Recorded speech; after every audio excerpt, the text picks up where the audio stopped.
तो जैसा उम्मीद थी, वुसु और ईजू का रिश्ता लगभग 10 साल पुराना निकला। वरना शुरुआत से ही वह सिर्फ ईजू पर इतना ध्यान क्यों देता?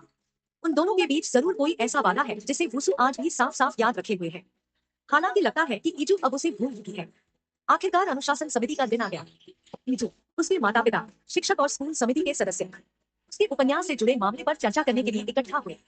शिक्षकों के अनुसार बैठक शुरू होने से पहले ही ईजू की मां उसे समझा देती है कि वह अपने माता पिता से पूरी तरह समर्थन की उम्मीद न करे।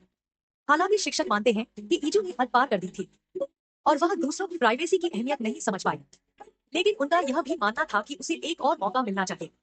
उन्होंने कहा कि अगर वह भविष्य में सच में उपन्यास लिखना जारी रखना चाहती है, तो उसे इस गलती से सीखना होगा, क्योंकि यह उसकी पहली गलती थी। इसलिए वे इस मामले को यही खत्म करने के लिए तैयार थे।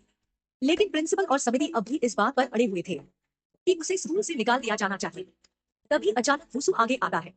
वह बताता है कि उसे पहले से ही उस उपन्यास के बारे में पता था और उसने ईजू को उसे लिखना जारी रखने की अनुमति भी दी थी। यानी जो कुछ हुआ उसकी जिम्मेदारी उसे भी लेनी चाहिए। ईजू यह सुनकर हैरान रह जाती है। उसे समझ नहीं आता कि वह उसके लिए अपनी जगह और भविष्य तक दांव पर क्यों लगा रहा है, जबकि उसने खुद उससे इस मामले से दूर रहने को कहा था। प्रिंसिपल गुस्से से भर जाता है और समिति फैसला करती है कि वुसु को भी सजा मिलेगी, क्योंकि उसने सच छिपाया और ईजू का साथ दिया। अगले दिन वुसु स्कूल नहीं आता। उसकी जगह डोंगजू क्लास में उपस्थिति लेने आता है। जैसे ही ईजू सुनती है कि वुसु कुछ समय तक वापस नहीं आएगा, वह अब खुद को शांत नहीं रख पाती। सबकी हैरानी को नजरअंदाज करते हुए वह तुरंत उससे मिलने के लिए भाग जाती है। जब आखिरकार उसकी मुलाकात वुसु से होती है, तो वह सीधे उससे पूछती है कि वह उसके लिए इतना सब क्यों कर रहा है।